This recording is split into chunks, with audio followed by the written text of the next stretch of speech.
Now, in the products typically we have seen the 4 P's: product, price, place, promotion, and a couple of people add a couple of things. But today, if you're looking at services, it's vital to look at 3 more important P's.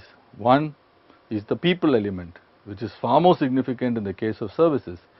Second is processes, because one needs to ensure a certain degree of standardization across, you know, what is considered a very variable aspect. The variability of services, as we notice, is a very distinguishing characteristic. And the third is, can we provide some physical evidence so that it gives people a little more comfort? Example, like in massage, better kinds of oils, certifications, good place, air conditioning, music, some physical evidence to show you that what I'm providing by way of service has got more credibility. So, in short, we are going far beyond the 4 P's, and it's vital for us as marketers to understand this critical distinction. Let's take each thing. People. As we've seen before in the examples I've talked about, like the Eureka Forbes thing or a computer, well-trained people, whether it's your own people or your franchisees or your associates or business channel partners, it's important that their staff and the customers and the intermediaries are all kind of interwoven into the service, because that's what determines whether what is finally received as output is favorably perceived or not, their satisfaction.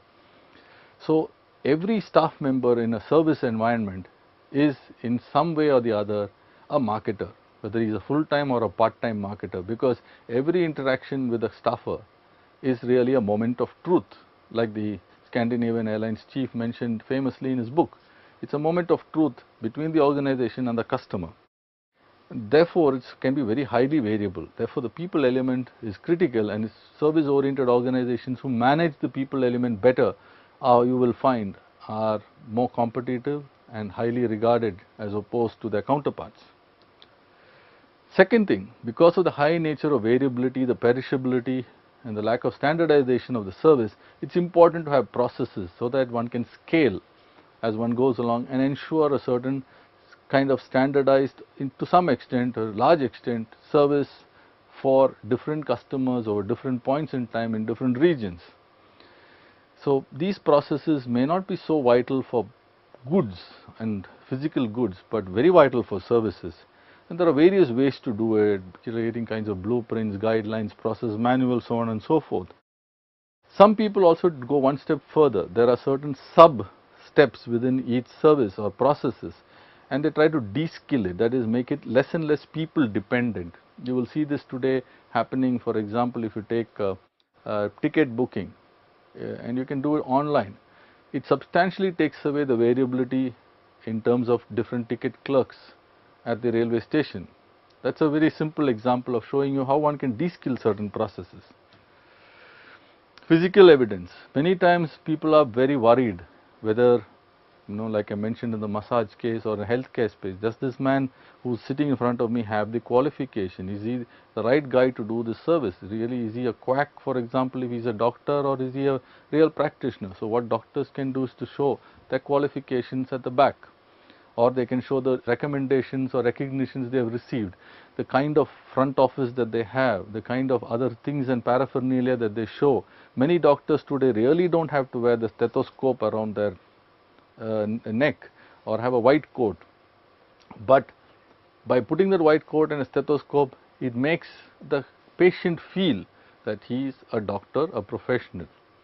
Touching the patient also many times doctors need not do, because the reports already tell them a lot of what the problem is, but they do it just to reassure the patient. So, is there physical ways by which you can communicate the way you are delivering the service is the way the customer expects it to be? So, it gives some indication of the service. So, importance of building staff uniforms or brochures or other things can really help in ensuring that you are providing service better. Apart from the marketing mix, a very important aspect in services marketing is measuring service quality. And for this, we have a very interesting scale, a very interesting model really, the Rater model, developed by 3 people, Parashuraman, Zeitalmal and Berry. Now, they created a very composite kind of a model involving 10 parameters, which was then folded into 5 parameters, and it is therefore known as the Rater scale for short, each letter in Rater standing for something. The first R, which is a very important R, is the issue of reliability, and I think all of us who have experienced ourselves as users of service know how important it is to have a service provider or a provision of a service that is always reliable and consistent. You know, a person who does it nicely in a manner that is on time and all that. The second thing is in terms of assurance. Now, assurance is one parameter which has 4 other facets folded into it. Those constitute competence, courtesy, credibility and security, which means the customer, when he or she is using that service or as a consumer of that service, is assured of certain key aspects during the provision of that service, which is why all these things, that there should be a certain amount of courteousness, a courtesy shown by the service provider, that it should be done in a very secure and safe way, and that there is a credibility attached behind the person who's doing it, and that person or the persons who are executing the job have the competence to actually do it. The third thing is the tangibles aspect. We have already seen earlier that there is a need to have physical evidence. The more one has physical evidence wrapped around the provision of the service, it kind of lends itself to the to a better experience for the user of the service. The fourth very important thing is the feeling of empathy that is demonstrated, and again this is a combination of 3 separate facets.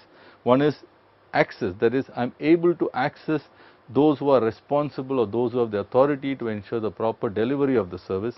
Second, appropriate and complete kind of communication. I think many of us who have used various kinds of travel services, example airlines, sometimes find it very frustrating when we don't know the reasons why our flight is being delayed.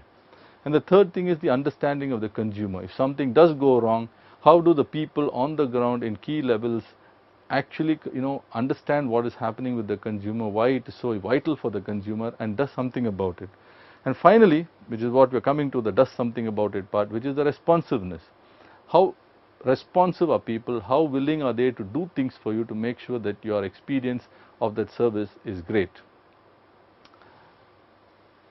Now, what happens therefore when you have something like service quality is there are several gaps that are possible, and these gaps really are the difference between various aspects. For example, a certain expectation is there from the customer when he or she, for example, goes to a hotel or to an airline. He expects a certain kind of service. That expectation is a result of 3 things: word of mouth communication, personal needs and past experience typically, which leads him to have a certain expectation. Now, what happens is the way the company really has a perception of that expectation could be completely different from how the customer really perceives it, and that leads to the first major gap. Okay. The second thing is between what the customer expects of his service, I mean what the management expects of the service, expectation of what the customer expects as the service, and how it translates into specifications. Now, there could again be a gap over there, that is here as gap 2. The third thing is between the specification and the actual delivery, between the expectation, between the specification and the delivery, there could be a gap, and that is gap number 3. Now, the fourth gap is what really is the delivery that is happening on the ground and what is actually the communication to the customer. A very good example would be pizza delivery. Now, what happens is there are many pizza companies who say delivery in 30 minutes, 40 minutes or free. But typically what happens is that while the communication to the customer is 40 minutes, many times owing to various conditions, traffic issues, whatever, there is actually a delivery which happens perhaps in 50 minutes or 60 minutes or something like that. Now, if this happens consistently, obviously there is a clear dissonance, and that is a big gap. And if the customer at least gets the pizza free, it is okay, but many times there seems to be some issues here and there. And finally, there is also the gap between the perceived service as seen by the customer and what he expects. So, that is the final gap. So, as you can make out, for a marketer, when he is tackling the delivery of services and the provision of services, he has to be very mindful of various things that happen between management of the company on the one side and the customer on the other side, and the people or the intermediaries or the intervening steps in between. Now what happens is all of them have a critical role to play. So as you can make out, it is not as simple and straightforward as it looks like, and especially for larger organizations, for example like hospitality chains or travel companies or even the Indian Railways, there are so many things you would have found as a personal user of those services. You would have found so many gaps and maybe deficiencies or what have you. So in conclusion, what we have realized is services today are a very important part of any economy. They constitute the bulk, in fact, of most Western economies and constitute even a huge chunk of the Indian economy, the largest in fact. So what happens is that for a marketer, this is a very vital area that he cannot ignore. Secondly, we need to go beyond the 4 Ps in the case of services, and we have seen enough and more of that in this. And finally, the aspect of service quality needs to be very, very clearly understood, because as we have seen, there are several gaps between expectations of customers and how management perceives it and how it delivers it.